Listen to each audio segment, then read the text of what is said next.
Ladies and gentlemen, welcome back to Short Story Long. This week we're sitting down with Jennifer Briney. Jennifer Briney has found a really interesting way to make her own content that she loves, that she's passionate about, and make a living off of it. And her story is really interesting. And the way that she kind of found her way to doing what she does today is really, really interesting and unlike any other story that I've had so far on this podcast. So it all started when she was overseas when the United States entered into the Iraq War.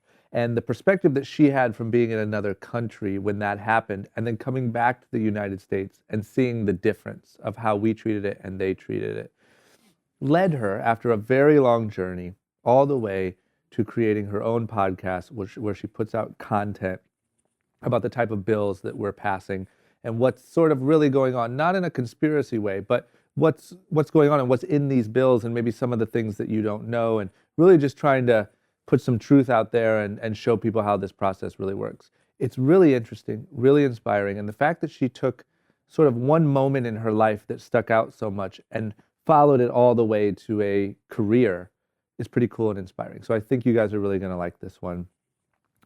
Check it out. As always, don't forget to go leave me some positive feedback on the iTunes store, the podcast app on your phone. I have a newsletter that I do every week, send out on email. To sign up for that, you just go to YNR, the numbers or the letters YNR.LA/drama. Sign up, put your email in there. I'll send you an email every week, tell you what I'm reading, what documentaries I'm watching. Not selling product, just telling you what's going on and what stuff I'm learning. Also, I'm going really, really hard on my YouTube channel. So I put out a vlog yesterday about our trip to Agenda in Las Vegas. Tried to give some good knowledge in there and sort of show everyone what we were doing, the conversations we were having, all that stuff. I put all the Short Story Long episodes on there. I put group chat videos on there, which is the show I do with my business partner, Dee. I think that you guys will really like that, and I'm really going to be putting a lot of effort into that moving forward. So go to youtube.com/drama. Subscribe, check out the videos, let me know what you think. Hit your boy up on Instagram. That's where I'm at. That's where I'm looking at stuff. I'm responding to comments. I'm reading questions. Hit me up. @drama is my Instagram handle. That is it, my friends. As always, go to youngandreckless.com if you want 40% off all full-priced items and use the promo code SSL. That's it. Here we go. Short Story Long, Jennifer Briney. The hardest part is figuring out what you want to master. Focus on your product. Can you tell somebody that they suck? You gotta just go for This is exactly what I want to do for a living. You can't even tell somebody that their breath stinks. Life.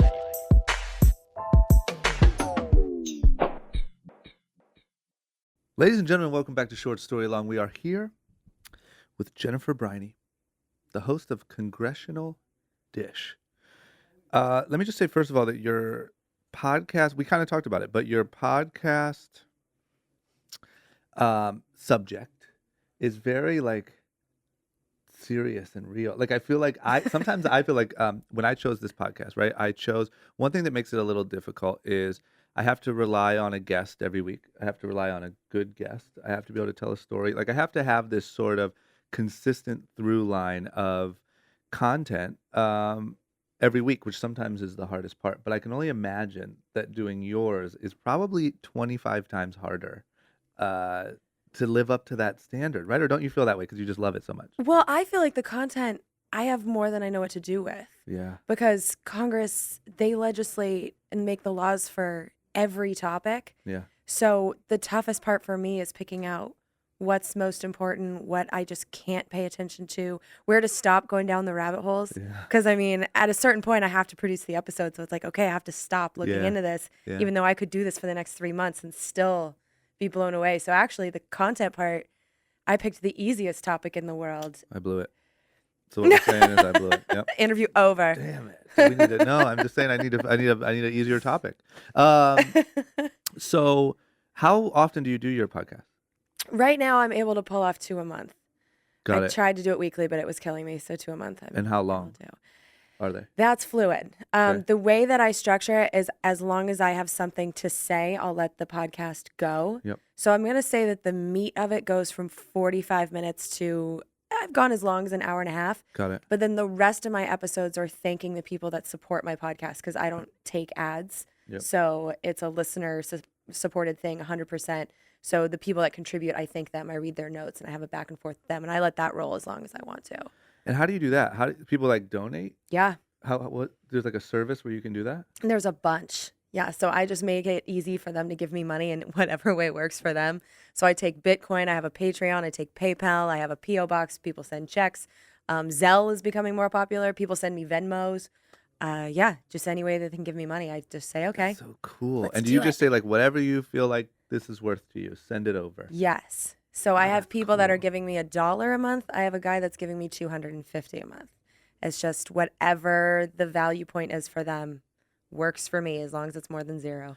Okay, listeners, I don't take ads either, and I would like to encourage every single one of you to maybe send me a DM and just tell me how much you would send me, because maybe Yeah. we'll try this out, Yeah. right? The no advertising thing, people appreciate it. It's so cool because I don't monetize either, and I think very similar to you. Like I wanted to be value first. Like this is something that I just enjoy doing. It's like a cool project for me. I like giving people this value. It's a brand builder for me, but I haven't monetized it, and I'm getting to the point where I should probably start thinking about it. But that's a really interesting way.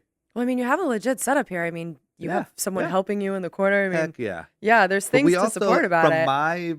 from my perspective, we've just done a lot with a little, right? Like this is my office. I've just transformed it into a podcast set. Yeah. This is my assistant. I've just transformed him into a podcast producer. These are the lights that we use for photo shoots. Like we just kind of made it work. Yeah. And you're doing a great job. But the listeners will want to support you because they don't want it coming out of your pocket. Listeners, I want some new cameras. I'm going to make a list. Maybe I'll make a wish list and say, donate to Drama's new cameras. Well, and if you use Amazon, you can literally have a wish list. So if I need like new highlighters, I put it on the list and someone will send it to me. It's amazing. God, But that's people want to cool. support something that they get value from. Yeah, that's really cool. How long have you been doing the podcast? 5 years, Jesus. And you still love it? most of the time. Yeah. This That's a year's funny been thing. challenging Because there's so much going on?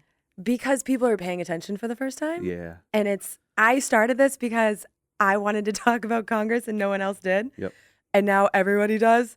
And they're So freaking true. out. And I'm not used to that. It's I'm so used to this true. being my outlet. And then in my personal life, no one wants to say anything. And now I go to a bar and it's like, oh my God, what do you think about this? And I'm like, I think I'm off duty. Yeah. That part would not be fun. Yeah, it's all the time. Oh man. That's how I feel about like even the guys from Pod Save America, right? It's like they just are crushing it. And they do an incredible job, and the podcast is amazing. But like had it not been for, and I don't want it to sound like I'm taking anything away from them. I think they're great. But there's so much attention on politics right now.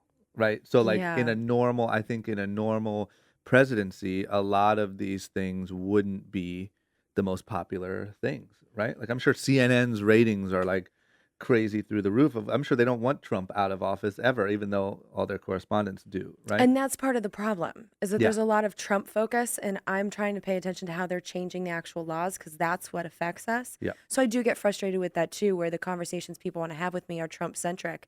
And I'm like, he's just one relatively small piece of this puzzle. Yeah. For me, I mean, he's just the pen that signs the stuff into law, but we need to pay attention to what they're writing and when and where they're giving money to. Like I just found out that there's $4 billion. They just gave Trump a blank check, $4 billion in the bill that reopened the government. hmm And no one's talking about that. No one even knows that it happened. For what? What's he do with it? It's for the intelligence community. It's bizarre. They just took this $4 billion that was put into law around Christmas. It was supposed to be for missile defense. Uh-huh. And they said that the intelligence community can use it for things that are not authorized by Congress. And it was written in a weird way. I actually missed it. Had to go back into my episode to add it Uh-huh. right before I published it because it was worded so strange. I didn't see it. But yeah, I saw something on C-SPAN when the chairman of the intelligence committee tells you that this happened, you believe him. Yeah. And so I looked at it differently. I'm like, oh my God, this really happened. And if you turn on the news, you won't hear it. They don't know. That's so cool. Cool, What's- but makes me nuts. Yeah, I know. I almost feel bad for you because like now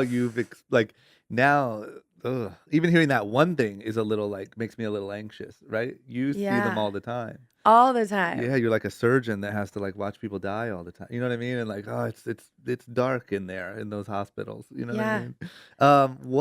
mean?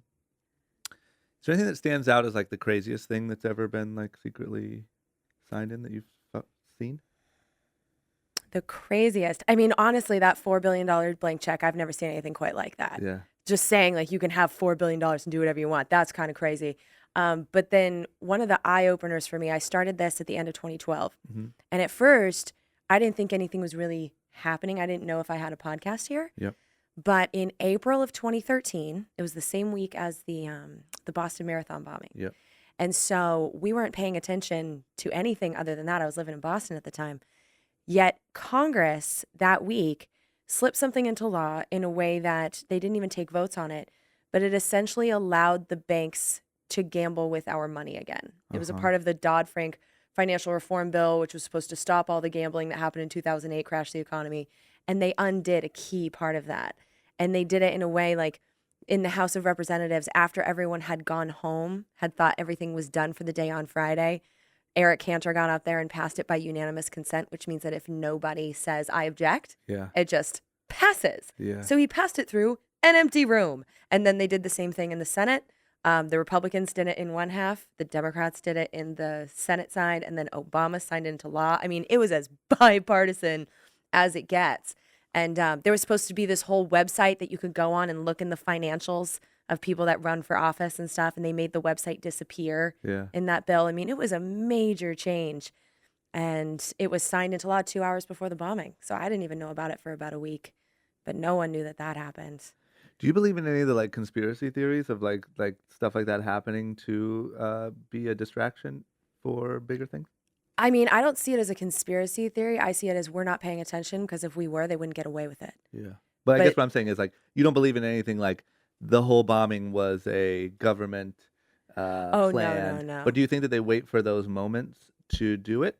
I think that was a pure coincidence. Okay. I think it just helped them get away with it. Because when you have something that, I mean, the Boston Marathon bombing, obviously it was a terrorist attack, but it was one of those that was just so visual and any of us could have been there. It was just one of those type of moments. And so, no, I think that just worked out strangely in their favor, being able to hide behind that. But no, I don't think that they knew they were doing this. Is it common that things happen around big events like that or no? You're like, one thing I got obsessed with, and I'm not a big conspiracy guy, meaning I love them. I love to read about them, but I don't believe many of them, right? Yeah. But like one of the biggest ones that I loved was the Vegas, and I shouldn't say loved because it was a terrible tragedy, but the Vegas shooting, just because it was it was such a massive thing. I mean, it was the biggest mass shooting in the history of our country, right? Yeah. And there was never an explanation for it. And there was so many. I mean, you could go down a rabbit hole of conspiracy theories of why that happened and what they were covering up and what it was a piece of and whatever. But I just wondered if that was ever a reoccurring thing in any of that they. No. Yeah.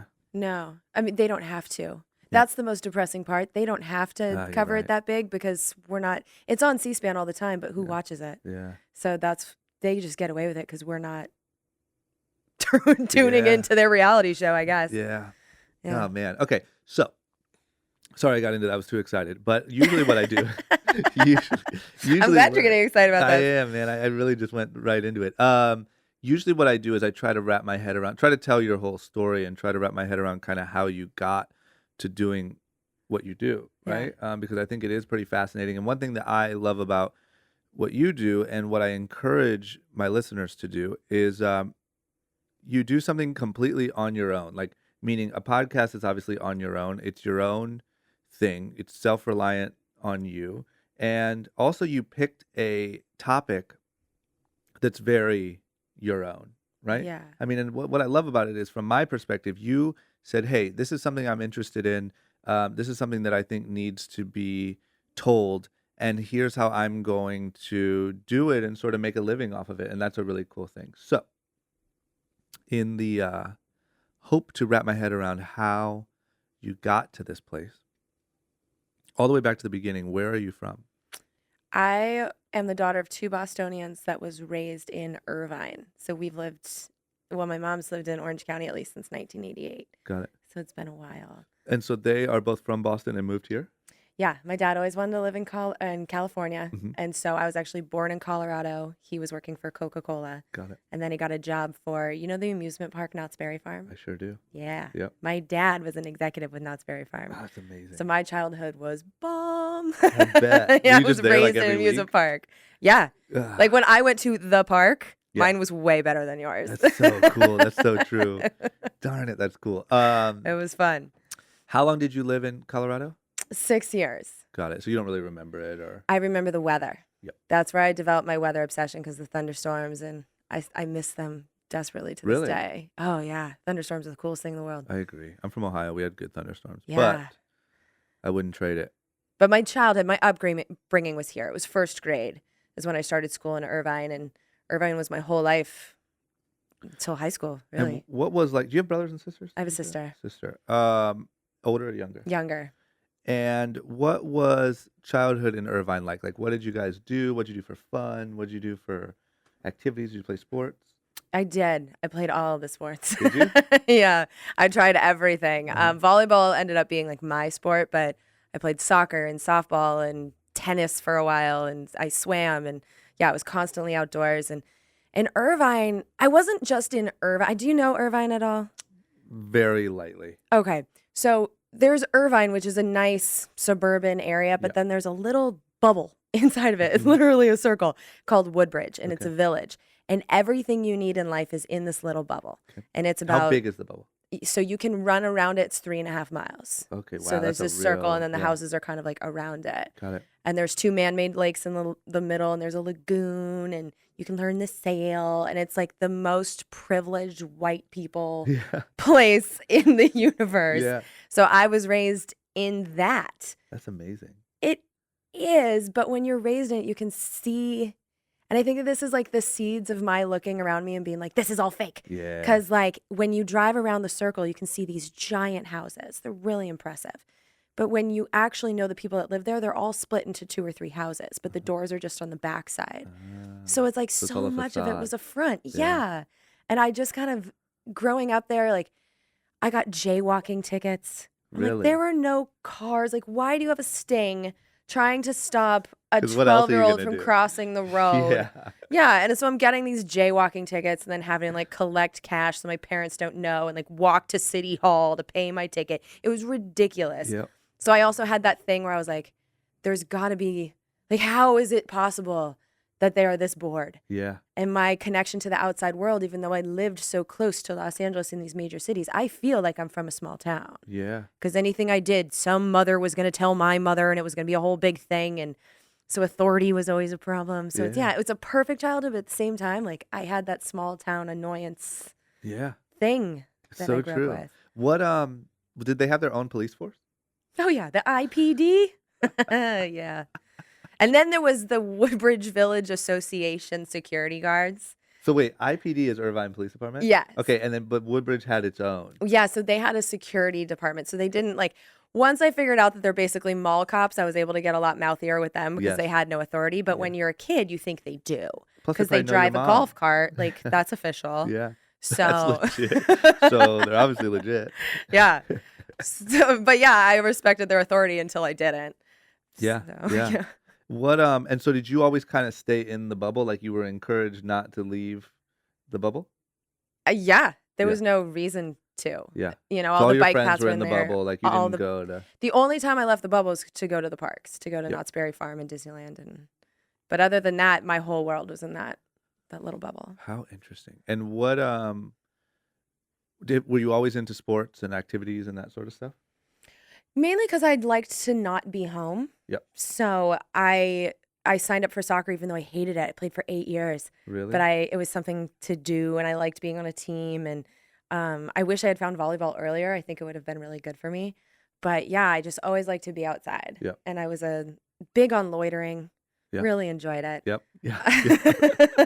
Was volleyball the thing? Volleyball was where you found like that was the passion? It was, yeah. What age did you start that? So I started that before my freshman year of high school. Got it. And it's really, in Southern California in particular, if you start in 7th and 8th grade, then you can really go far with that. And I was being trained to be really good at Woodbridge High School, but then my mom thought I was becoming a bad seed Yep.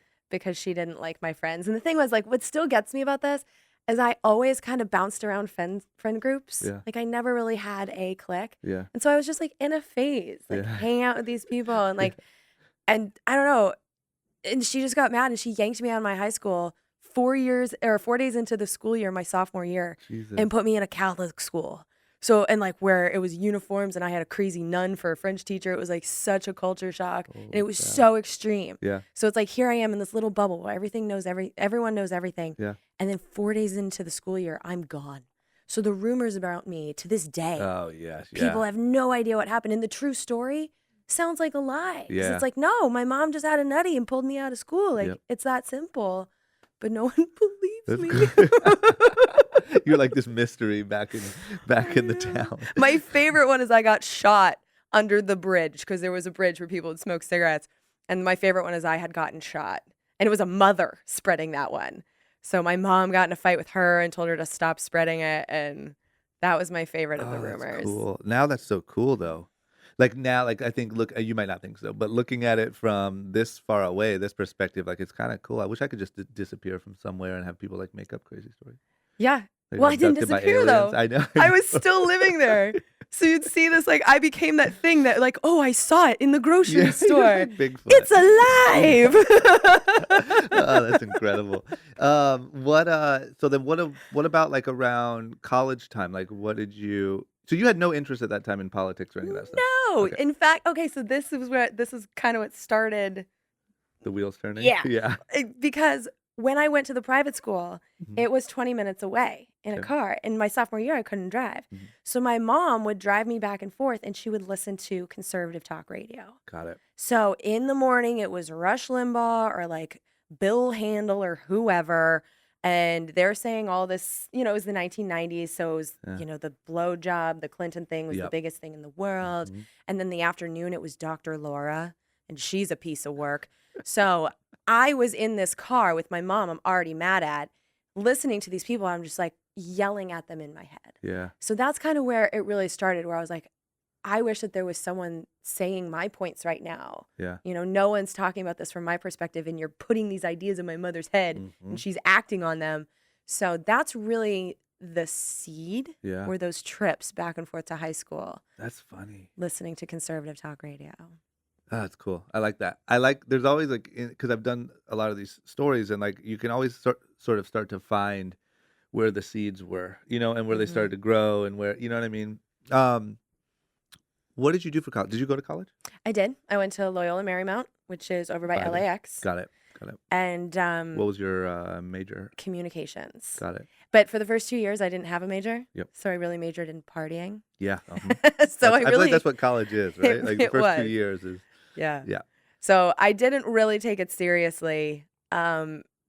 I wasn't studying. I wasn't political. I really wasn't. I was getting A's, but those were relatively easy for me. Yeah.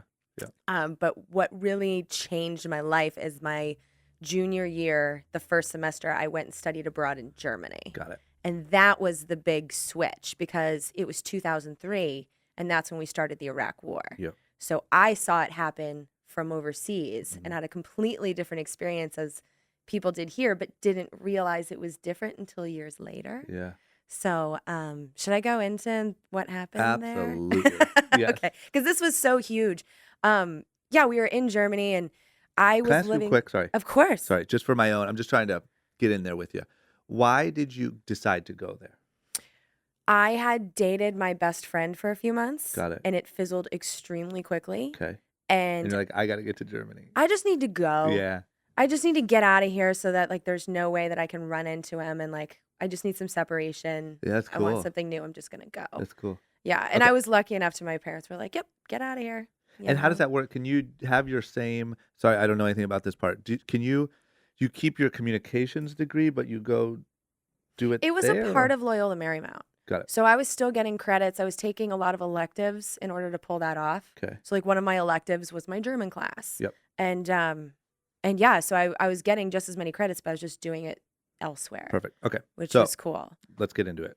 Yeah, so I'm in Germany and I was living with a family. And what was really great is that they had little kids, ages Mhm. 5, 3, and 10 months. So they were learning English too. Uh-huh. So I So you were actually, like one of the or not babies. English, they were learning English and Germany, and I was also learning German. So it's like, as Yeah. they're learning, like, this is a sheep. Yeah. I'm learning it too, you That's know? amazing. So yeah, I learned German relatively quickly. It's all gone now, but because I was in this particular house with this particular family, I loved them. I loved their kids. So I didn't really do the partying thing Yep. in Germany. I spent time with the family and really got to know them. And so we would watch the news together. And one pivotal moment, I remember, it was George W. Bush's State of the Union, Yep. where he said that Saddam Hussein was seeking uranium from Africa. Mhm. And they went to a commercial break, and then they had the local news in Germany, in German. And they said there's intelligence out of Great Britain that suggests that this isn't true. Uh-huh. And so Elka is translating this for me, and I'm going, oh, that's, not surprising. But like, Yeah. okay. Yeah. Didn't really think too much about it. And so fast forward 3 years later, I'm home, and Valerie Plame gets outed because her husband, who's a journalist, Joe Wilson, said that there was intelligence out of Great Britain suggesting that this wasn't true. Uh-huh. And Cheney was so mad that they outed his CIA agent wife, and just to declare war on him and discredit him and all of this stuff. And that was one of the big ticks for me too. That's one of the first times I realized, oh wait, I knew things just being there that people weren't told here. Yep. That's how I figured out we were being lied to, that was such a huge deal. Yep. That's something I had known for years Yep. that people didn't know here. So, sorry, I just like skipped in the timeline a little bit. No, But yeah. yeah, when I talk about this, it's like it's all such a jumble in my I head because it love was it. so But impactful. this is what I like. Like I want you to just tell it how you see it, because I just got lost in it. So keep going. Yeah, Okay. you can- Yeah. So being there was incredible. And it was, people there wanted to talk about it Mhm. because you hear my accent, and Germans would say I sound like the movies. You must be from America. Yeah, you Because must I have the movie accent. So Yeah. they would ask me, why is your country doing this? Yeah. I didn't know. And some of my friends that were traveling there with me were fine with not knowing. I was not one of them. Yep. And so I was trying to find those answers as best I could. Some of my travel plans, just things that happened, like right before the war started, a couple days before, I went to Rome with 3 of my guy friends, and we decided we were going to rent bikes and just bike around Rome and be stupid and just have a good day. Yeah. But 1 million people marched that day against the war. Mhm. And when you see 1 million people mad at your country, Yeah. and we weren't able to get back to our side of town because there were so many of them, they just completely split the town in two. So we stood for, I think it was around maybe 2 or 3 hours, and just watched it. Watching people comparing George W. Bush to Hitler, which like is a visual that you don't need to know Italian to know what that means. Yeah. And just people just angry and yelling and actually kind of partying too. They made protesting seem fun. I mean, they were Yeah. making their presence known, but they were drinking beers in the street. It was Yep. just quite the thing to see. And then that night we tried to go to the main plaza to get into the restaurants, and we were turned away for our own safety. Uh-huh. They just said, there's a lot of people mad at Americans right now. I think you should probably find a quieter place to go. This isn't the best place for you to be. And they wouldn't let us in. Did you ever feel unsafe? No, but that day didn't feel great. Yeah. We found a small pizza place and just kind of marinated on it. One of the 4 guys I was with that day was this guy, Kevin, and he's very quiet. He's from Hawaii, and he was a really good person to experience this with because he was contemplating it like I was. So we were with 2 friends that were just like having a ball. Yep. But then the 2 of us were able to sit there and be like, what did we just experience? Yeah. And he was the perfect person for me to experience that with. We're not good friends. I haven't really seen him since then. Yeah. But it was just kind of like he was thinking about it. Yeah. And I was able to just kind of sit there and marinate on it too. Yeah. And that's a day that I will remember crystal clear for the rest of my life. That was a game changer. So, That's cool. yeah. And that was like, I guess my question is like, how old were you when that happened? I was 20 or something? I turned 21 in Germany. Got it. So did that give you a feeling of like, I have to do something about this, or I have to No. do something? No. No. No. It didn't. I would love to say like I was inspired. Yeah. Like no. Yeah. I just kind of assumed that everyone was experiencing the same thing. Yep. So there's this thing, reverse culture shock. Mhm. That was really hard for me to come home Yeah. because I thought that I was going to come back and like talk to the people in my life the same way I was talking to Kevin Yep. and to the people that were in Germany with me and with Elka and the family I was living with. And I came back and I see my friends and I'm ready to discuss this. And everyone was talking about the movie Old School.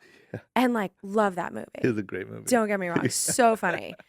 But not like more important than a war funny. You know? And no one would talk to me about this stuff. Yeah. And I started dating a guy that I had nothing in common with except for the fact that he was studying abroad in Italy when I was in Germany, and we at least had that in common. Yeah. Where he was like, it's so weird being here. Like no one even knows this happened. Like it's like they don't even care. And I didn't know what you guys were seeing. It wasn't until there was a documentary called Outfoxed. Never saw it. Yeah, it was about Fox News. If you watch it now, you're just be like, well, yeah, Fox News is Got like it. right-wing Got it. I just propaganda. got Like, excited. who I was doesn't like, know man, this? yeah. Yeah, but this was the first movie to really show that. It's so basic now. We all know that now. But at the time we didn't. We thought Fox News was news. Yeah.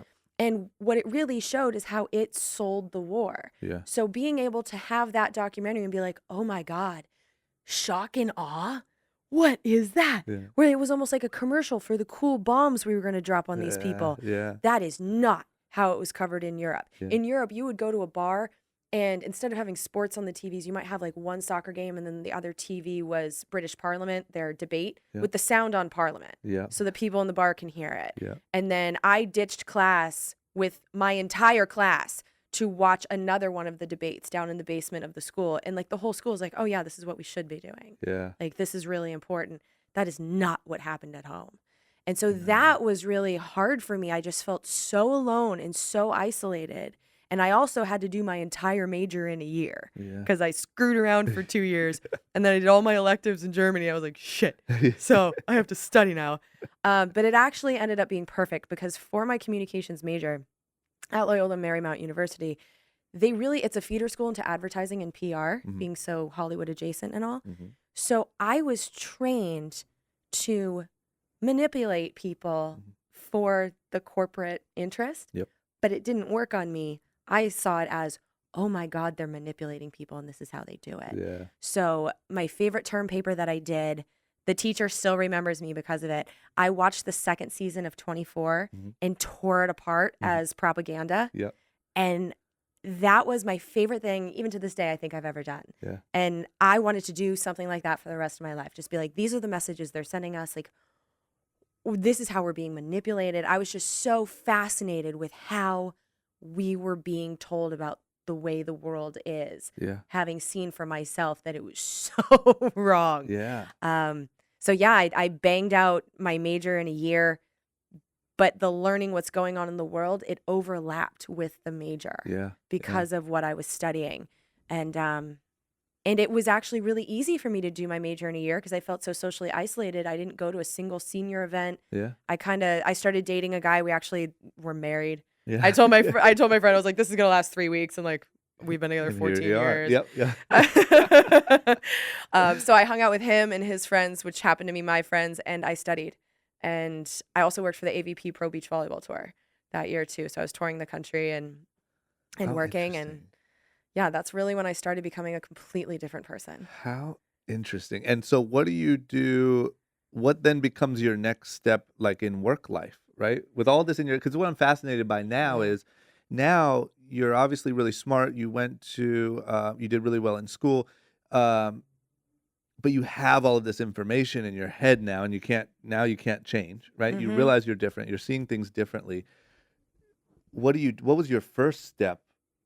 Did you then start to do something that was a little bit in line with this stuff, or still it took some time? No, it took some time because health insurance. Yep. Unfortunately, Yep. because I got slapped in the face with that when I graduated because it was pre-Obamacare. So I graduated in 2004. There was no place for me to just buy my health insurance. I had to get it through a company. Yep. So my mother says, you no longer have health insurance. You need to get a real job and you need to do it now. And I was actually supposed to keep touring with the Pro Beach Volleyball Tour. I was one of 2 interns picked to go to Hawaii. Oh, man. I You had know. to bail? I had to bail because my parents were like, why are we subsidizing? Like, you're working for free for these people that already told you they're not going to hire you. Yeah. Like, get a job. Yeah. So I was living in an apartment building on the LAX runway, and I was living down the hall from the property manager. That sounds great. It was. That sounds like a really cool setup. I liked it. I thought it was cool. I loved watching the planes, and it actually took away my fear of flying because Really? I watched them land Just every over day. and over, and you're like, well, Yeah. I was yeah. like, I still haven't seen a crash. yeah, You know? you're right. It had been years and it hadn't happened. I saw a couple near misses, and those were Did cool. you? Yeah, there was one British Airlines one. It was going down, and then for whatever reason, it pulled back up and went right over our building. Yeah. Like, saw the wheels. I was like, oh my God, like the building was shaking. One time I was in a plane that did that, and I was like, what the hell? Like, I lost my shit. Yeah. Like, we were landing for whatever reason, and we got real close, and they pulled back up, and I was like, oh, man, here it is. This is where it ends. Yeah. Yep. It's terrifying. Yep. But But yeah, no, I agree. One time, I used to be kind of scared of flying, and I saw an image one time of like little plane icons of where at any given time, kind of the amount of planes that are in the sky. And I was like, oh, and how often do you hear about a plane crash, right? So like if there's this many, what are my chances? But it's Yeah. funny how just seeing something visually that breaks it down so basic is like, oh, okay, this is stupid. and then I backed it up with numbers, but I did in a way that backfired because I looked at how many people die in plane crashes and the odds of it Yep. compared to car crashes. Yep. And like car crashes are off the charts. We lose 33,000 Americans every year to car crashes. That's 11 9/11s every year. So now I'm afraid of cars. That's amazing. So what do you do about that? Do you do it? Did you have I get any? really nervous. Like my Really? husband, he just kind of knows that if he hits the brake too hard, I'm gonna go like, Yeah. and he gets so annoyed. A lot of people get annoyed with it, and I just try and take public transportation That's and just amazing. increase my odds. That's so funny that it backfired. It And did. that was so much worse because you're in a car every day. I'm You know not. what I mean? You're not? No, You avoid it. I do. I pick cities with public transportation. I That's live in incredible. Alameda, which is in between Oakland and San Francisco. So Yep. I take boats and trains most of the Anything time. but a car. Yeah, and then I fly down here. I have to drive when I'm here, which I'm not a huge fan of. Yeah, But especially here. yeah. So what was that job then? So the neighbor was the property manager. Yep. And she's like, "Oh, you need a job? Like, come work for me. You can lease apartments here. You like the building?" And I was like, "I do like the building." So that's what I did. I started working. The building had 444 apartment units. I started as a leasing agent, and that was fun. Yeah. I actually really enjoyed convincing people to take an apartment on the LAX runway. Really? Every time I did it, I felt like a superstar. Like I could talk you into anything, you know? Yeah, that seems like that'd be a good like first leasing agent job. Because if you can do that, you can sell an apartment anywhere. Anywhere. Yeah. Yeah. Or lease one. And I genuinely loved it. So Yep. I wasn't lying to these people Yep. because all you have to do is close your windows. It's fine. Yeah, so I loved the leasing agent part, but then I got promoted very quickly. I got promoted, I think 5 months in to assistant property manager. And Sandy, we're actually still friends. Sandy and I were great partners, but chasing down people for rent and Oh yeah, that seems terrible. for a giant company. I don't want to say the name of the company because they're Yeah. the devil. Yeah.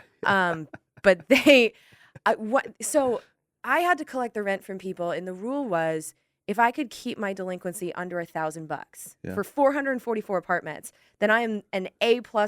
Like I'm doing the best out of all the property managers. Yeah. And there was this one girl, she was my age. She had a daughter that she had in a private school, but she was a nurse, and I think nurses are angels on earth. And she got $1,000 behind in her rent because of Hurricane Katrina. Her mother's house disappeared, so she moved her mother into her 1-bedroom apartment with her and her daughter, and it cost her $1,000. Yeah. This apartment building, after I had called every single person in the building and said, I know your delinquency is 5 cents, but I'm trying to do this for one of your neighbors to keep her here. She needs our help. Can you give me the nickel? I know it's insane. Yeah. And I collected everything. So the only $1,000 that was on my thing was hers. They made me a victor anyway.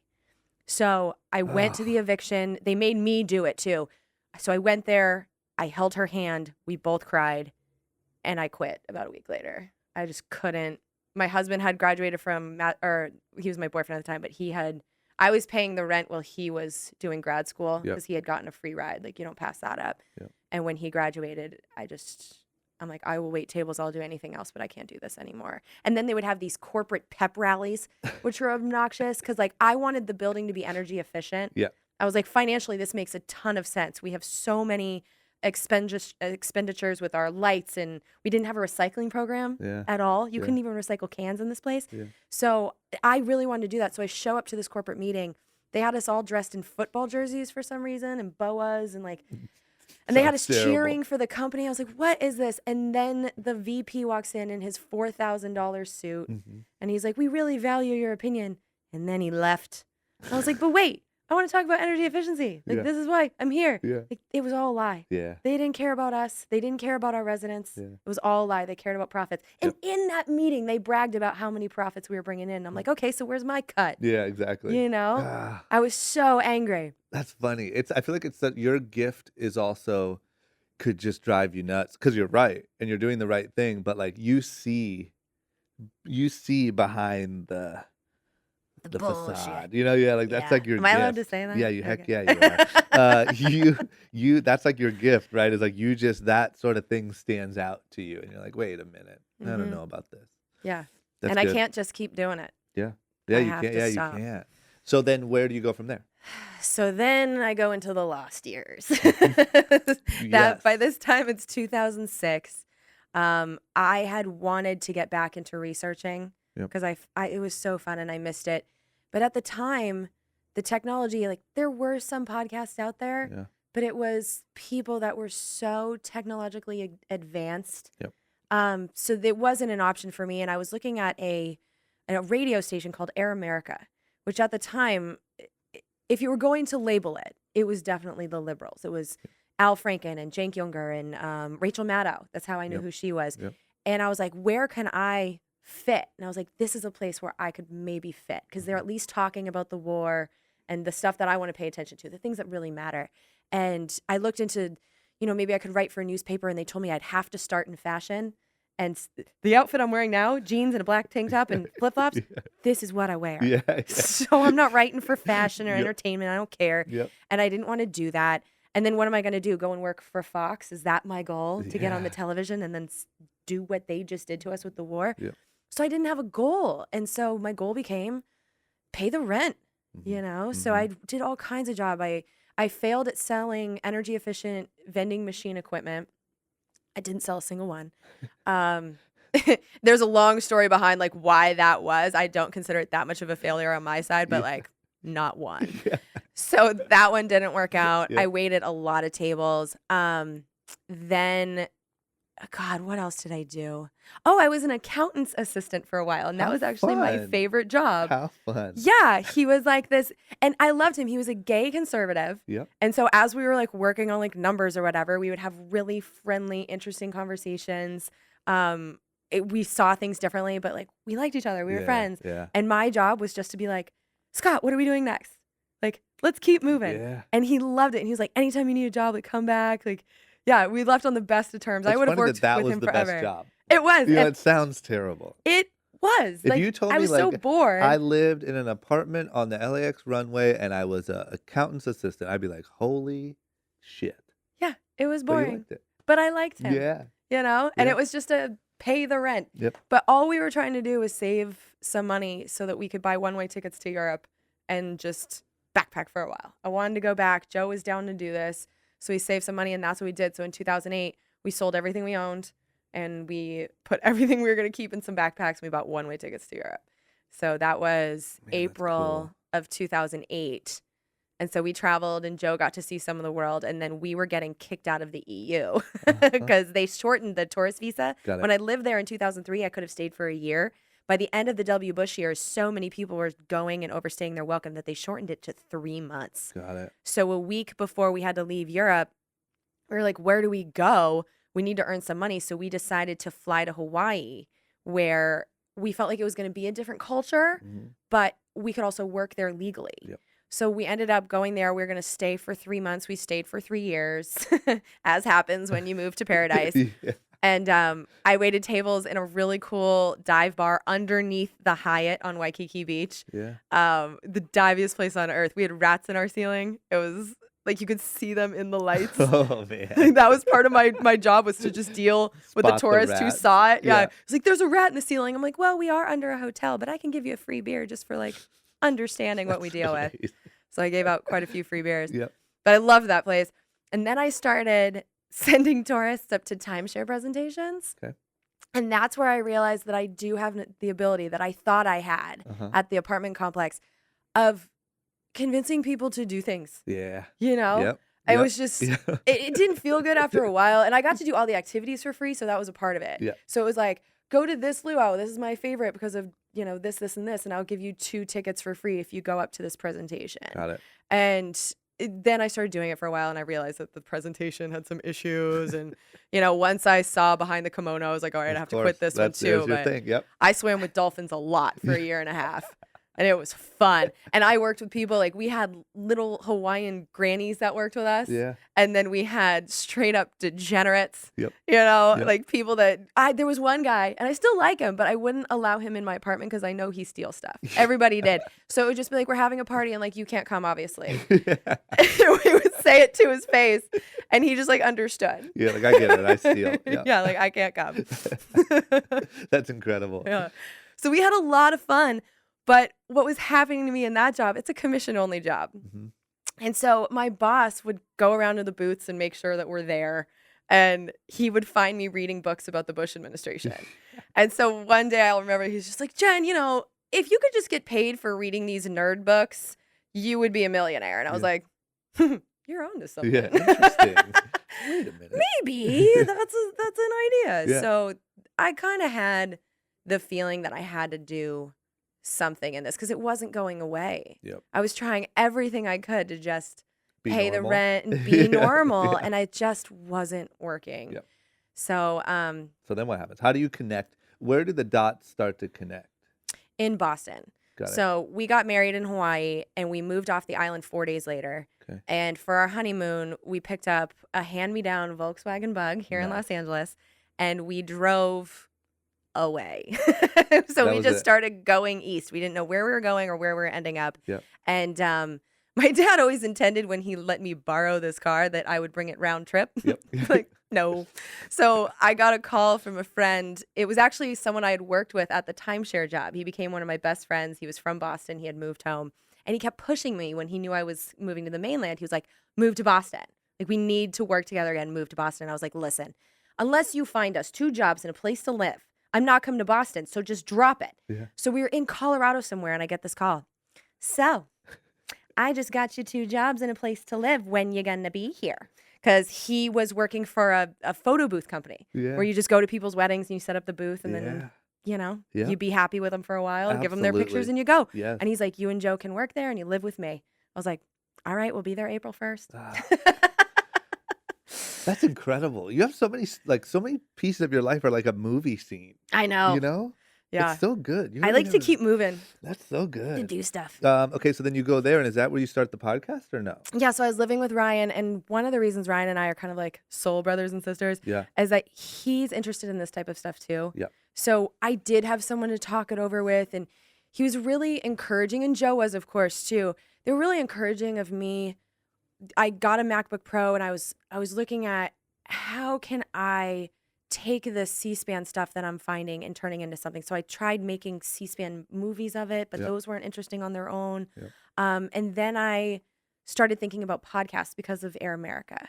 Got it. And even though that had disappeared, I wanted to listen to them again and just, I had an MP3 player and I was listening to it and I was like, I feel like I could do this Yeah. and make the thing that I can't find. Yeah. And so the seeds were really planted in Boston where I had the time, I had the job that I truly enjoyed, but it was only on the weekends and like some corporate events. But for the most time, I had some free time. And because I had a roommate, I was living cheap. Yep. And, we're splitting it 3 ways. I think our rent was like $1,500. Yeah. It was nothing. Yeah. So, I had the financial freedom to actually make this kind of happen. Yeah. But it was actually a couple years later because I always felt like I had to make money. Okay. I had to be contributing to paying the bills, Yeah. It just didn't feel right for me not to. So I was always kind of doing one or the other. I was doing the Shutter Booth is the company I worked for. I loved it. Yep. I was doing Shutter Booth and then following my dreams. And then I decided I was going to work for Weight Watchers because I've been on Weight Watchers for 12 years because Really? I'm a never ending pit.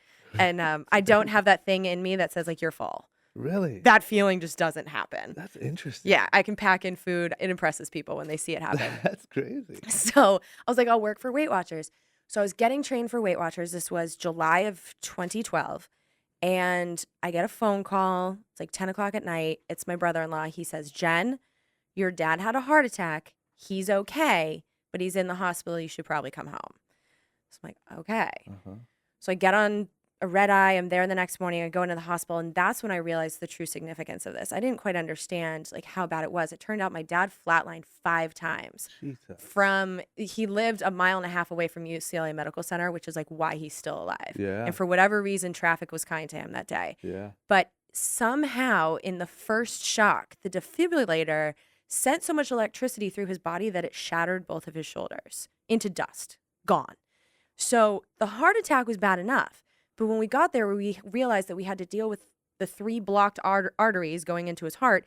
And then he had to have a double shoulder replacement surgery where the joint's not really there anymore. Yeah. So it was an enormous amount of pain he was going through. I mean, his recovery, he's never going to be the same. He can't have his arms go up. Like, he does everything that he used to do. He's fine. But it was a year where dad was just like not there. Yeah. So we spent 17 days in UCLA Medical Center. I came home for like 3 weeks, I think, and then I moved home for a month. And we hired a nurse to do all of like the caretaking, but just to be there, because my dad and I, we've always been close. Like, I'm his little buddy is what he calls me. And I was just there. Yeah. So one day there's no one in the house. It's just the 2 of us. And he's looped up on some kind of opioid. And, and we start having like the heart to heart. And he's like, I always wanted to be a marine biologist, which I knew. He had said that forever. But he was like, I went into accounting because I wanted to provide for my family and like this amazing life for you kids. And like, I wanted that for you, but I just always wanted to be a marine biologist. And he's like, I know you have this idea for this thing. I don't get it. I don't know what a podcast is. But he's like, stop screwing around and just do it. Yeah. Like, at least try it. Give yourself a year without doing double duty, budget, do what you have to do, but like, go for it. I was like, all right. And so like, obviously we're both crying like, okay, Dad, like, thank you for the amazing childhood and I'm going to follow my dreams. So another movie scene, by the way. Oh, totally. Yes. Yeah. And then he's like napping in the middle of it too because he's on the drugs. The painkillers are kicking in. Yeah. So he'd be like, I love you so much. Sleep. Yep. And da-da-da-da. Like he would fall asleep in the middle of sentences. Yeah. Yeah. It was so cute. So I had a month to burn. So what I did is I downloaded about 30 episodes of Daniel J. Lewis's The Audacity to Podcast, which is a how-to podcast that is explained very simply, which is what I needed. And technology is just, I hate it. Oh, yeah. So I downloaded those episodes, took notes like I would in school, did exactly what he said, and that was in August of 2012. I released my first episode in October of 2012. Yeah. And they were garbage. They were terrible. That's how I feel too. When you listen to my first ones, it's like, holy shit. Yeah. Yep. My microphone, I got this little $60 podcasting kit, but the stand didn't really hold up the microphone. It just wasn't strong enough. So I'd be talking into it and then it would start to kind of like fall down towards the desk and I would move my face with it because I didn't want to like break the take or whatever. Yeah. And I was learning how to do GarageBand. So the cuts, like you can hear them so hard if I take out an or whatever. And they were so bad, but I started watching Congress. And so because I knew nothing about Congress, I decided my shtick for the first Congress, which are 2 years long, I was going to read every bill that passed the House of Representatives for those 2 years, figuring if they could do it, like I should be able to do it. Yep. Not realizing they don't do that. Yeah.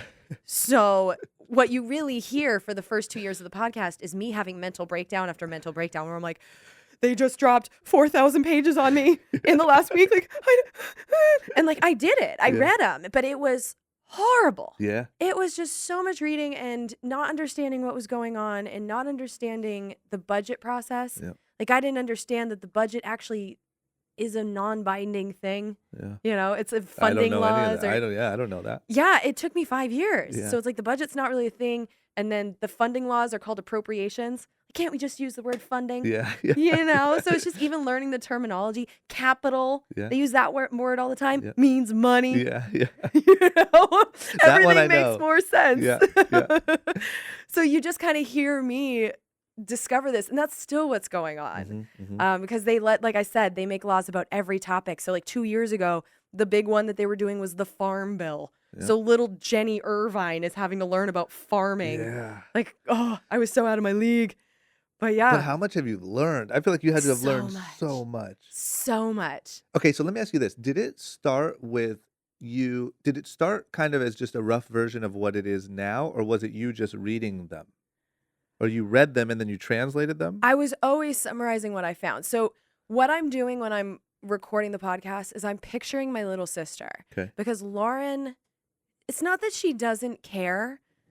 It's that she's super basic. Yeah. Yeah, she is. Like, and she's my business partner now. Like, she will not be mad when she hears me say that. Like, we did the bucket list thing on a road trip once. Yep. And I was like, "What's on your bucket list?" Because mine is, it would be a scroll. Yeah. You know. Yeah. She's like, "I want a house with a white picket fence," and I'm like, "And?" She's like, Yeah. "That's it." That's about it. I was like, "Oh my God, you're Yeah, so she's basic. Yep. She is Yeah. basic. Yep. And so I'm talking to her, and if it's something that she wants to listen to and finds interesting, Yeah. then I think it's good. And she's really good too, because she'll be like, "Hey, you use this word and I don't understand what that is." Yeah, that's good. So I'll be mindful the next time to not get too inside baseball. Yep. Because I just want I want it to be as if I'm sitting at a table with people who care about this stuff and kind of want to know the story told to them from a friend Yeah. of what's going on in Congress.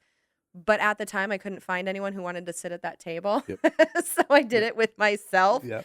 and hoped that people would be into it and want to hear the story, and it turned out that they did. Yeah. So I just kind of made a bet that other people would be into it too. But really, it was just, I had this need from the minute I got back from Germany to talk about the stuff, and no one wanted to talk about it with me. So I was Yeah. like, all right, I'm just going to babble to myself at the kitchen table. Yeah. It's funny that now you feel like people want to talk to you about it when you don't feel like talking about it. You know, like I it's the know. opposite problem, right? Yeah. Now you've become I got what I the wanted. person. Yeah, you sure did. Yeah. You Be sure careful what did. you wish for. Yeah. Yeah. I think about that all the time. Like when I get annoyed with it, I'm like, this is what I wanted. Yeah, you asked for this. I did. Yeah, now you're the one that everyone comes to. Yeah. How long did it take to, like, because there's always kind of that hump of, okay, I'm doing this, but maybe it's really difficult or it's not connecting or whatever. Maybe you're loving it. There's that hump you get over when you're like, oh shit, there's actually an audience for this and I'm actually gaining listeners and people, like, I actually have a thing here. How long did that take? Well, that was already built in Mhm. because when we decided to do this, after I went home after the conversation with Dad, Yep. I sat down with Joe, my husband, by that point, and he was 100% on board with it. And he was like, I think we do a year where the only thing that mattered to him is that I did it consistently Yep. and that I actually was working. He was like, as long as you're doing this consistently, I think you should do it for a year and see, do you like podcasting? Yep. Is there something here? And then we'll figure out how to monetize it later. But he's like, for 1 year, don't even worry about it. Yep. And so it was at that 1 year mark where I found out, like, yes, I enjoyed podcasting. So that part was really fun for me. And then the Congress part, you know, I had seen stuff go down on C-SPAN, which is why I got the idea in the first place. In particular, while living with Joe and Ryan, I was watching C-SPAN. I saw Tom Cole of Oklahoma. He's still in there. Yep. He slipped a provision into an energy and water bill that protected secret campaign contributions and then bragged about it. Like, if he had just kept his mouth shut, I never would have known. Yeah. But he went and he bragged about it on the floor, and I was like, there's no way. Like, I had to hear that wrong. So I looked inside the bill for the first time, like, there it is. And then I read what he said, and he said exactly what I thought. I'm like, this is craziness. And those moments did pop up in that year. Yeah. So in that year is when that thing happened on the Boston Marathon weekend. Yep. And those moments happened enough where I'm like, I'm on to something here. Yep. There is something of value here because I don't want to stop finding these things. Yep. And then when I put up the PayPal button exactly a year later, I immediately had $25 in monthly subscriptions, which paid for my Libsyn hosting. Yeah. You know, which yeah. was huge at the time because Yeah. I'm cutting coupons and I was poor. Yeah. So, yeah, exactly a year in, I knew I wanted to do it. Joe was down with it. The how we're going to financing was the next thing. So I put up the PayPal button in September 2013. December of 2013 is when Joe got laid off. Really? Yeah. And I just remember, like, we kind of knew it was coming because things were going poorly. He was in Yep. the solar industry Got it. in Boston, and they hadn't worked out the tax credits on the state level. So we kind of saw it coming, but I just remember bursting into tears and just being like, how do we do this? And so we actually turned on the microphone that night when he got home, and we had the conversation on air. So it's still up there. It's called Fired. Yeah. And it's still up there. And what we decided to do is his parents had their retirement home in Central Oregon, Okay. middle of nowhere, Central Oregon. And we decided to move in that for the winter. So we would be doing all the shoveling and How fun. all the stuff that they would have to drive out there to do. Yeah. And then we got jobs. I waited tables again, and Joe worked on the golf course. And so for 9 months, we lived in the sticks. Yeah. And just, I kept going with the podcast. It didn't grow at the time because obviously, like, it was 2 full-time jobs. It was a lot. Yeah. But that was the biggest test of it because we had to get rid of the rent payment in order to have me keep going. And if we're going to go all in like that, in that situation, like, I had to be serious about it. But we were both, you can hear it in the episode, and I've listened to it recently, where both of us were surprisingly cocky in the decision. Yeah. It really wasn't a hard one for either one of us. Like, Joe really saw something in this podcast and this idea from the very beginning. And I mean, what a cool guy. That's so cool. And yeah, so then he got his job in San Francisco, and that's why we live in the Bay Area now. Got it.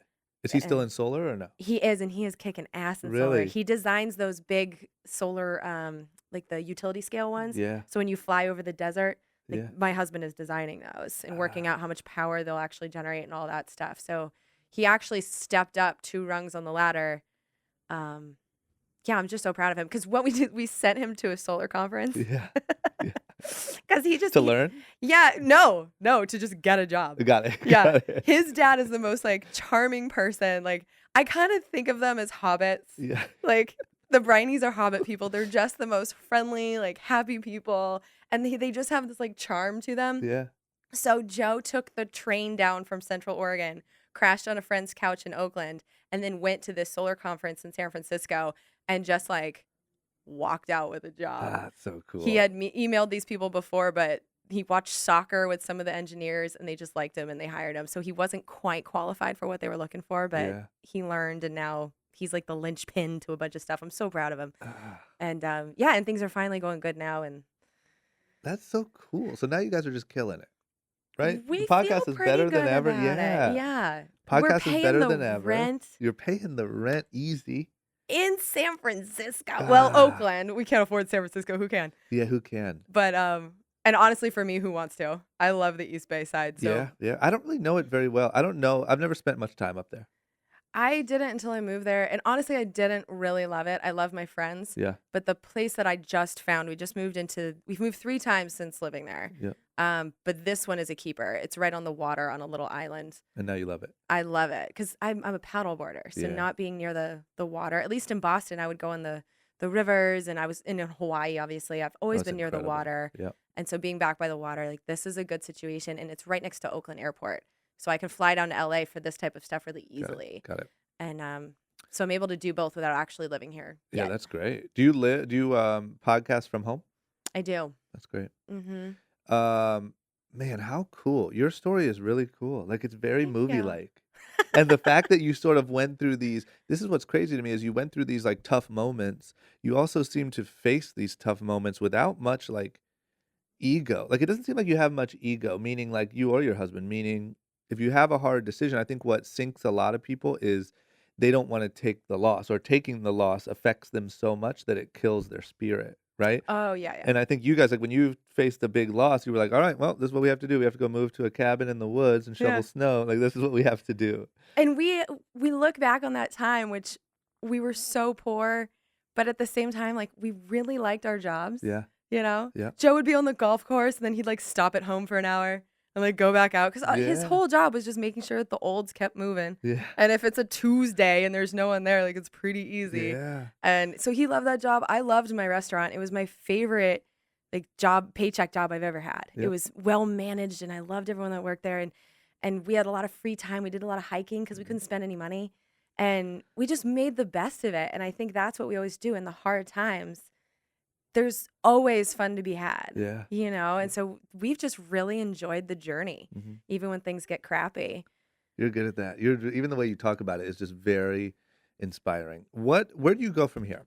What's next? Like, Good question. yeah. Like, do you have and there's no right answer to this, but do you have some like bigger ambitions for this topic, or is your goal to like just continue to grow the podcast, or like I've been struggling with this quite intensely for the past 2 months or so, because our lease is up in June, And I was already starting to kind of tell people, and Joe had agreed that I should move to LA, Yep. you know, because just I hang out at the Comedy Store when I come here. I just like love the whole Yeah. atmosphere of it's like one giant dive bar. Yeah. And just hearing the people in the hallway last night, people were like, "Oh yeah, I want you to teach me iMovie," and he's like, "Well, my set's over at 8. Come over tomorrow night." Yeah. And it's like I don't have that in my day-to-day life where it's like I need to learn this thing. Like everyone has a podcast here. This is the center of it. But I'm finally in an apartment I like. Yeah. I'm finally able to just coast. I've been hustling so hard. Yeah. I'm kind of thinking just like ease off the gas pedal for Yeah. a minute, Yeah. just kind of do my thing. And I'm also thinking about setting up a separate podcast because right now my show, it's me, you know, and it's not really something I want to interview other people on unless they're in it. But like I can't have a comedian Yep. in this. It just doesn't make sense. But I'm watching a lot of hearings and I want to expose other people to the fact that like this stuff isn't boring if you know the characters. Yeah. It really isn't. Like, so I'm thinking about setting up a second feed where when I'm watching the hearings, I'm doing it smoking weed and drinking beers with my friends. Yeah. And then comedians can come and watch a hearing that'd with be me. cool. I've already lined one up. He's super excited about it. And so now I'm just trying to figure out the production side because I don't want to add more work to my plate. Yeah. So I'm totally down to share all of the money Yeah. with whoever helps me pull this off. And now I'm just trying to find the right people for it. And, Yeah. but I just want to find something where I can get more content out of what I'm already doing Yep. instead of constantly adding more to my plate. I Yeah. am burning myself out. Yeah. I need to, I get that. yeah. Yeah. So the LA move might still happen, but I'm thinking maybe I get this to be a well-oiled machine and then move here when I'm established. And then then the comedians will come because I'll have a thing. Of course. And then does your husband have a job he could just take down here? Like it's an easy move? Well, his company is based in Utah. Gotcha. And so he's in the San Francisco office. And so he's finagling it so that he's more connected with the Utah one and he'll be doing more traveling because he likes traveling too. Cool. And that way, if he's traveling to one of his projects in like Atlanta or whatever, I can schedule a live podcast there. And so we'd love to have it so that we're both mobile. And that was another problem with me being like, LA now, he's not there yet. Yep. I feel like 2 or 3 more years in this spot that we really do like and is LA adjacent. Yep.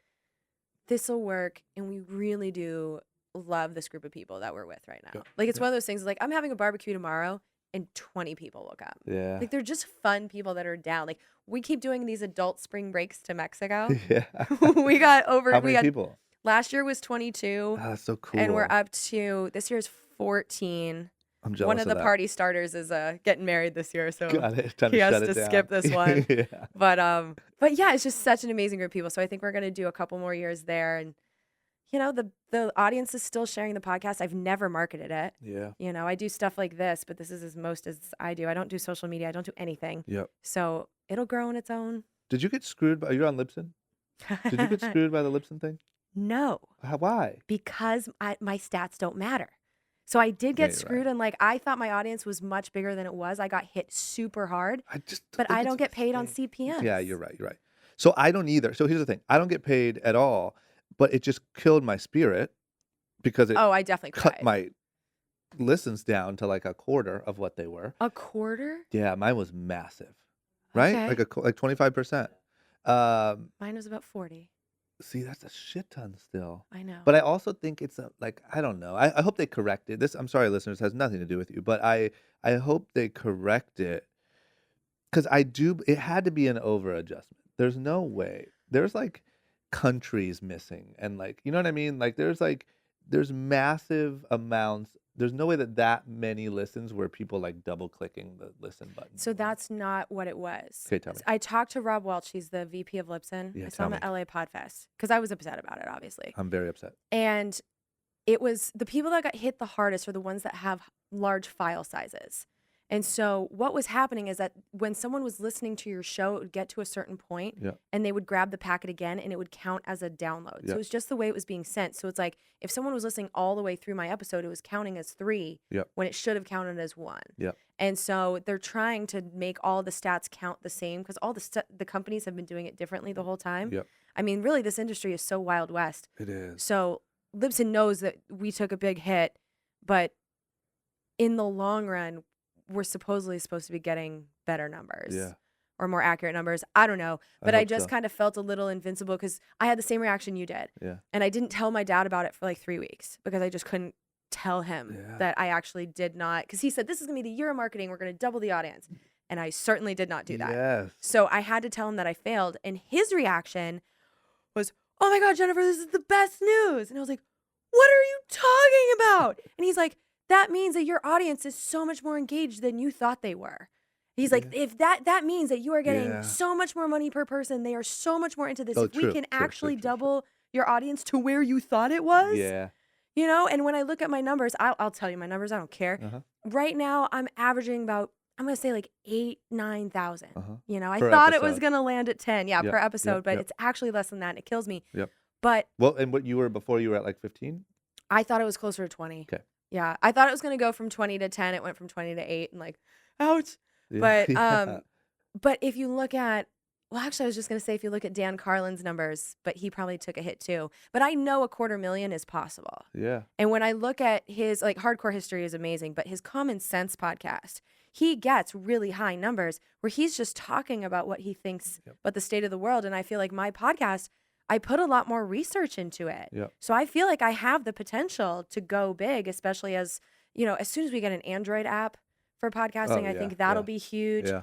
I still feel like we're on the ground floor of this. I see nothing but potential here. So I really don't feel this need to kill myself because I feel like the growth is going to happen as long as my show stays good. Yeah. I should focus on keeping the show good instead of wasting my time. Agreed. And at the end of the day, that's all you can do, right? And I think that once you get over the sting of it, the growth is still the growth, right? And the good news is the lower you are, the more room you have to grow and all that good stuff. It's just that initial hit was like, what the fuck? Like, I feel like I just grew this thing over the last, like, it was about a year, which I know isn't even that long in podcasting, but I grew it. And then you just get like smacked down to like, Yeah.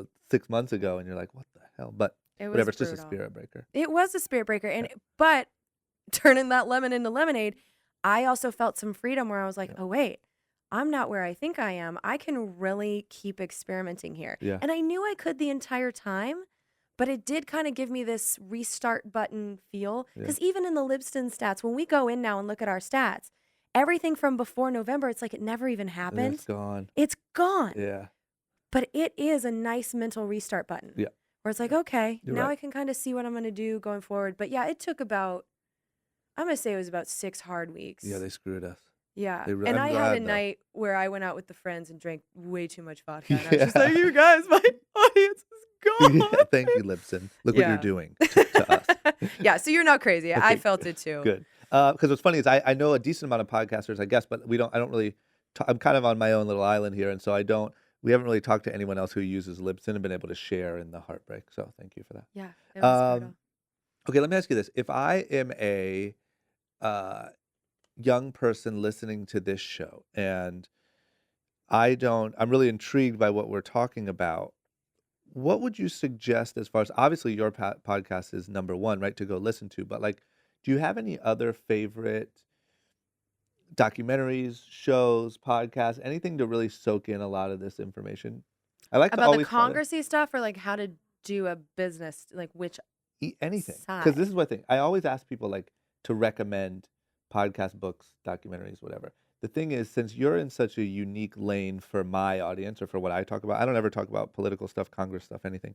So obviously all these listeners are going to go listen to your podcast, but do you have any favorites, any gems that are like, listen, if you want to kind of get on the same wavelength as me, or you really are interested by this stuff, here's some good gems. Anything like that? Yeah, there's some books because like I'm really interested in our place in the world, Yep. obviously, like where this started with the whole Iraq war and Yep. me just trying to understand what the United States is in the big picture. Yep. 2 books really helped me kind of see. It's still fuzzy. It's a Monet, but they really helped. One is The Shock Doctrine by Okay. Naomi Klein. Okay. That one really traced how we are using our military to enforce an economic system. Yep. And that's really the whole game. It's all about money, which shouldn't be surprising, but for some reason was to me. Yeah. So she just traces how we have toppled governments. It wasn't just Iraq. This has been going on since World War II. Yeah. So we've been doing this all over the world. I never understood the true extent of it. So that really opened my eyes. It's a tough book to get through Why? because we seem like monsters. Got it. Not like the way it's written. It's easy to read. It's easy to read, but it's like I found out that we did some shameful things and I didn't understand that. Yeah. We were never taught this stuff in school. We were always Oh, taught I'm that gonna we're the read it. good guys. Yeah. And the way I see it now, if we have a World War III, unfortunately, I think we're the bad guys. Yeah. And I really hate that aspect of it. And that book, I mean, it opened my eyes to that. And then the other one is called The Pentagon's New Map. And I hate this book. I do. It's easy to read, but the guy that wrote it is an asshole. He's the worst. But you really get to see how they see the world. And the whole game being like, we need every country on earth to participate in this system. And the system essentially allows multinationals to come in and do whatever they want with the land and the water and the people, whatever. No rules, free the market, free them of all regulations and laws, and everything will be great. Like, that is what we are pushing upon the world. And the reason people are like, why do we have our military in 145 countries? It's like, because we're the muscle for this idea. And he really lays it out in a way you can understand, in the most nauseating way, because he is just so blunt about it. But you really understand it. And the reason I picked that particular book is I had gotten a tip in my email from someone who works in Washington and was like, everybody's reading this book. And if you look on the cover, on the inside flap and on the back, Mac Thornberry, who is the chairman of the House Armed Services Committee, is singing this book's praises. So it's like, okay, like, I don't have to agree with this, but this is going to help me understand what they're doing. And now I can't unsee it. Everything makes sense. I watch these hearings on like the big picture scale and I see it now. So I love those for content things. And then for like business inspiration, I don't really listen to that type of stuff. I that's find fine. Joe That's Rogan That's more what I inspirational. wanted. I know I actually. love his stuff. That's more what I wanted, to be honest. Because even me sitting here like talking about it, it's interesting to me, and it's stuff that I would like to know a little bit more about. And so like even those two books are perfect, dead on. Yeah. And Audible them. Yeah. Like, if you don't want to read them, Easy. you'll get the gist. Yeah. Okay. Next one is, what is your, if you have one, favorite failure or favorite mistake or favorite moment when maybe you thought things weren't going your way, maybe it was all over, maybe this is terrible news, but ended up being a strength to you or a learning process? Do you have one of those? I have many. Yeah. I'm trying to pick one. I think failing at the timeshare thing was probably really good for me. That was Hawaii? Yeah. Yep. Because I just kind of learned, I guess I kind of learned that there is a limit to my selfishness, and I didn't know if there was. Because that job was based around taking some time away from people's vacations and sticking them in this high-pitched sales thing. And every time I sent a couple up there, I got and I worked for a really shady company. I got between $100 and $200 per couple to send them up there. To keep my job, I had to send up 4 a week. And I got to the point that I felt so guilty doing it that I was only sending up 4. Yeah. And so they were just like, Jen, why are you still doing this? I'm like, honestly, because I want to still swim with dolphins for free and like hang out and like do the job. Like, they knew what I was doing. Yeah. But because it's commission only and like I was a body at the booth, like they didn't care. They let me stay. But failing at that one, it was just kind of like I saw my own guilt, and I kept being told by my manager that I need to be money motivated. And I'm like, but I'm just not. Yeah. And so I learned so much from that. Whereas like I was purposefully not doing it, because once you hit 10, you actually get a lot more money per tour. You get a bonus on every single one of them. So everybody was like, my goal is 10. I'm like, well, I'm just doing the bare minimum, And so I just learned that like there's a limit to how much money gives me happiness, which I think also feeds into this decision I'm making right now. It's helped me learn, like, do I want to move here and hang out at comedy clubs every night and like try and fame whore? And like, keep in mind, I'm from here. I never wanted to be famous. I still don't. So it's like, do I want to do that just so I can make more money with the podcast, or am I happy with what I have now? I need to accept that I am just a podcaster. I'm probably not going to save the world. So just not being money motivated. That was a good lesson where it's just like, I need to prioritize happiness, and it's always worked out for me doing it. That's great. Okay, here's my big final one is, you have been on this sort of roller coaster ride, successes, failures, moving all around, leaving town in a Volkswagen with nowhere to go. You've experienced a lot, and you've learned a lot, and you've whatever. If you could have just a moment with the young version of yourself, we'll say like getting jaywalking tickets back in the hometown, right? Like just really like maybe listening to mom's radio station and feeling aggravated, just in that time frame in your life. Um, if you could give yourself any like gem to make it a little easier or to take the edge off, what would you tell your young self? I think I would have to be told that it's impossible to make everybody like you. Yeah. It's an impossible task. I can never do it. And I think it would have really prepared me for this You had I think you internalized spent a lot of that. time trying to make that happen? I wanted everyone to like me. Yeah. And I think that's why I bopped around to like different groups. It was just like, okay, these people seem to like me. Now I'll go on and like work on these people. Yeah. I was like, why? Yeah. Like I should have picked the people I like the most and hung out with them all the time. Yeah. I think I would have been happier. And then when I started, I mean, the timeshare thing was really good for me because I had to stop people walking down the street. Yep. And sometimes they'll just look at you and be like, fuck off. Yeah. Because they've been hit so many times on the street, and to have a stranger look you in the eye and say that, and it's just like, you can't cry every time that happens. Yeah. This person doesn't like me. Yeah. We got to move on. And my friend Ryan, he just used to go like, next, when he saw it. Yeah. And he would see me like getting hurt and be like, next. And so now I kind of do that with the podcast too. Like I'll get that email. It's like, I'm never listening to you again. And you're just like, next. Yeah. I can't please you. Yeah. So I just can't waste my time doing Yeah. it. But I wasted so much of my time in high school in particular, Yep. trying to be liked. I think we all have. Yeah. Okay, here's the fun part. Tell everyone where to go, where to find your podcast, where to find you. Where to find me? If you want to find me, Mhm. I'm most active on Twitter. She's by at- the ocean in Yeah. Oakland. I'm that one person She's on on a a paddleboard. paddleboard in the bay. Yeah, that's me. Okay, Twitter. Yeah, so Twitter at Jen Briney. Same name on Instagram. I just started an Instagram because I'm old. Yeah, but you got to. It's where all the people are. It is. Is it JEN? JenBriney. So both Twitter and Instagram. And then for the podcast, it's called Congressional Dish. And you can find it on all the apps, Spotify, iHeartRadio, Apple. If you like it, please give me 5 stars. Yes. But yeah, it should be everywhere. And if it's not, tell me. So yeah, 'Cause it write her needs to on be. Twitter. And tell her. There it is. Thank you so much for doing this. That was amazing. This Your was story really is fun. incredible.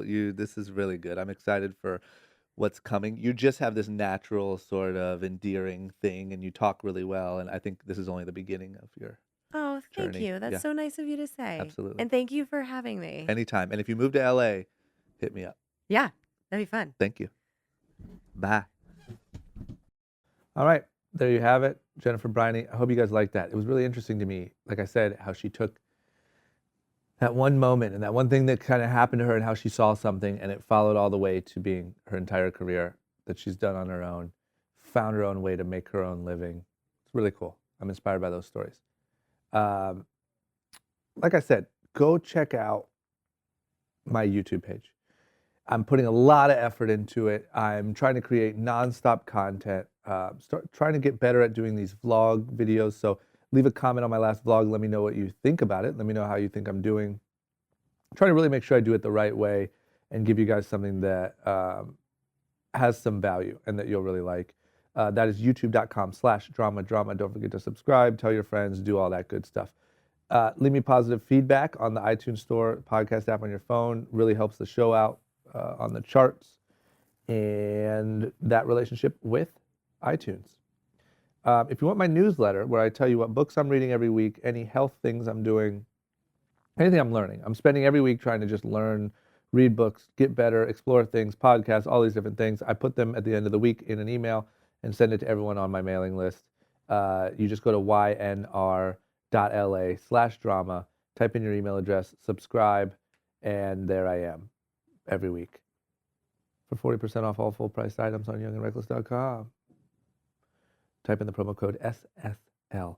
Thank you guys. Hit me up on Instagram. Let me know what you like. @drama is my name. Let me know what you like. Let me know what you'd like to see differently. Just let me know.